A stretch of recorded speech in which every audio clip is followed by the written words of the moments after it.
여러분 안녕하십니까. 샘터지기 김덕경 목사입니다. 오늘은 역대상 15장 1절부터 29절까지고요. 오늘 본문 말씀에서는 우사의 사건으로 인해서 하나님의 언약궤를 바로 예루살렘으로 모셔오지 못했고 오베데돔이라고 하는 사람의 집에 잠시 머물게 했었는데, 그 머물게 했던 오베데돔의 집에서부터 하나님의 언약궤를 다시 예루살렘으로 모셔오는 과정, 장면을 기록을 하고 있습니다. 15장 1절부터 15절입니다. 1절, 다윗이 다윗성에서 자기를 위하여 궁궐을 세우고 또 하나님의 궤를 위하여 초소를 예비하고 위하여 장막을 치고, 2절 가로되 레위 사람 외에는 하나님의 궤를 맬 수 없나니 이는 여호와께서 저희를 택하사 하나님의 궤를 메고 영원히 저를 섬기게 하셨음이니라 하고, 3절 이스라엘 온 무리를 예루살렘으로 모으고 여호와의 궤를 그 예비한 곳으로 메어 올리고자 하여, 4절 아론 자손과 레위 사람을 모으니, 5절 그핫 자손 중에 족장 우리엘과 그 형제 120이니요, 6절 무라리 자손 중에 족장 아사야와 그 형제 220이니요, 7절 게르솜 자손 중에 족장 요엘과 그 형제 130이니요, 8절 엘리사반 자손 중에 족장 스마야와 그 형제 200이니요, 9절 헤브론 자손 중에 족장 엘리엘과 그 형제 80이니요, 10절 우시엘 자손 중에 족장 암미나답과 그 형제 112이니라. 11절입니다. 다윗이 제사장 사독과 아비아다를 부르고 또 레위 사람 우리엘과 아사야와 요엘과 스마야와 엘리엘과 암미나답을 불러 12절 저희에게 이르되 너희는 레위 사람의 족장이니 너희와 너희 형제는 몸을 성결케 하고 내가 예비한 곳으로 이스라엘 하나님 여호와의 궤를 메어 올리라.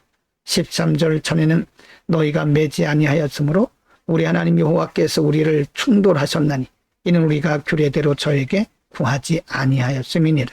14절 이에 제사장들과 레위 사람들이 이스라엘 하나님 여호와의 궤를 메고 올라가려 하여 몸을 성결케 하고, 15절 모세가 여호와의 말씀을 따라 명한 대로 레위 자손이 채로 하나님의 궤를 꿰어 어깨에 매니라. 우사의 사건으로 인해서 우사가 죽은 이후에 잠시 머물렀던 오베데돔의 집에서 하나님의 궤를 모셔오는데, 이번에는 철저하게 레위 사람들 성결케 하고 하나님의 말씀을 따라 명한 대로 모셔오게 되는 것을 볼 수 있습니다. 그렇습니다. 여러분, 우리가 사람이기 때문에 실수할 수 있고 때로는 실패할 수 있습니다. 그러나 그대로 계속 가면 안 되겠죠. 실수하고 실패한 것은 다시 말씀의 거울에 비추어서 돌이켜서 하나님이 기뻐하시는 대로 해야 합니다. 15장 16절부터 24절까지입니다. 16절 다윗이 레위 사람의 어른들에게 명하여 그 형제 노래하는 자를 세우고 비파와 수금과 재금 등의 악기를 울려서 즐거운 소리를 크게 내라 하며, 17절 레위 사람이 요엘의 아들 헤만과 그 형제 중 베레아의 아들 아삽과 그 동종 무라리 자손 중에 구사야 아들 에단을 세우고, 18절입니다. 그 다음으로 형제 스가랴와 벤과 야시엘과 스미라못과 요엘과 운니와 엘리압과 분하야와 마세야와 마티디아와 엘리블레후와 믹네야 은직이 오베데돔과 요엘을 세우니, 19절 노래하는 자 헤만과 아삭과 에단은 노재금을 크게 치는 자라 라고 말씀합니다. 하나님께서 모세를 통해서 명하신 대로 제사장들이 어깨에 메고 오게 하고, 또 레위 사람들 중에서 음악을 맡았던 사람들에게 즐거이 노래하도록 기쁨으로 노래하고 또 악기를 연주하도록 그렇게 부탁을 해서 기쁨과 감사 가운데 풍성한 가운데서 하나님의 언약궤를 모셔오는 장면을 볼 수 있습니다. 20절 스가랴와 아시엘과 스미라못과 요엘과 운니와 엘리압과 마세야와 분하야는 비파를 타서 요청에 맞추는 자요. 21절 마티디아와 엘리블레후와 믹네야와 오베데돔과 요엘과 아사시아는 수금을 타서 여덟째 음에 맞춰 인도하는 자요. 22절 레위 사람의 족장 크나냐는 노래에 익숙함으로 노래를 주장하여 사람에게 가르치는 자요. 23절 베레갸와 엘가나는 그 앞에서 문을 지키는 자요. 24절 제사장 스바냐와 요사박과 느다넬과 아미세와 스가랴와 분하야와 엘리에셀은 하나님의 궤 앞에서 나팔을 부는 자요. 오베데돔과 여이야는 궤 앞에서 문을 지키는 자들아.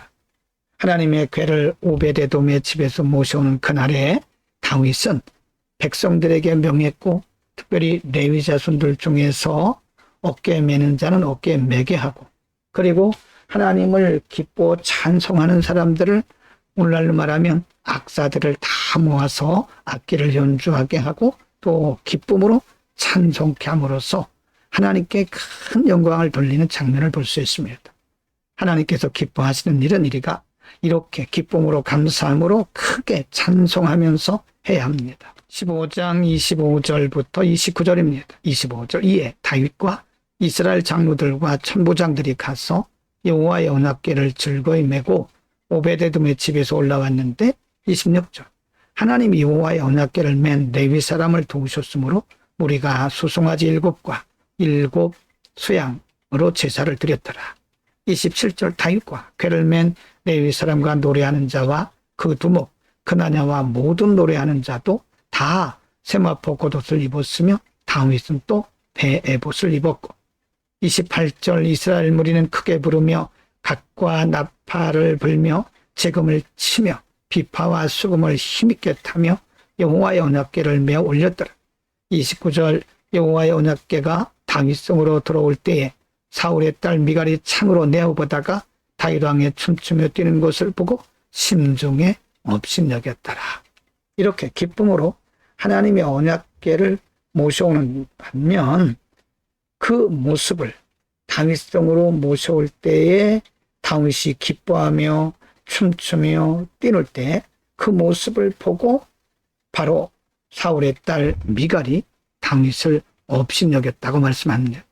하나님의 일을 행함에 있어서 어떤 이들은 기쁨으로 진심으로 중심으로 행하지만 어떤 이들은 사람의 차원에서 사람의 안목으로 바라보면서 때로는 귀하게 여기지 않을 때가 있다는 거죠. 사울의 딸이 큰 하나님 앞에 죄를 범한 거죠. 오늘은 다윗이 한동안 오베데돔의 집에 머물고 있던 하나님의 궤를 다윗성으로 모셔오는 과정, 장면을 상고했는데요. 매우 큰 행사였음을 우리가 볼 수 있습니다. 악기도 연주하고 찬양도 하고 다윗은 친히 춤도 추면서 기쁜 일을 행함을 볼 수 있습니다. 여러분, 우리는 하나님이 기뻐하시는 일을 행할 때는 이와 같이 중심을 다해서 온 힘을 다해서 기뻐함으로 해야 됩니다. 사울의 딸 미갈처럼 다른 생각을 해서는 안 되겠죠. 하나님은 이 모습을 얼마나 기뻐 보셨을까요? 우리 예배도 사실은 이렇게 기쁨으로 중심을 다해서 드려야 맞습니다. 찬송도 마찬가지죠. 하나님을 기쁘시게 하는 일에 우리의 중심을 다합시다. 기도합니다. 그러하신 아버지, 오늘 다윗이 하나님의 궤를 모셔오는 과정과 장면을 통해서 하나님을 섬기는 우리들의 모습이 어떠해야 되는지를 배웠습니다. 우리의 중심을 다하여 하나님을 예배케 하고 하나님의 기뻐하시는 일에 우리의 온 힘과 정성을 다하게 하옵소서. 예수 그리스도의 이름으로 기도드립니다. 아멘.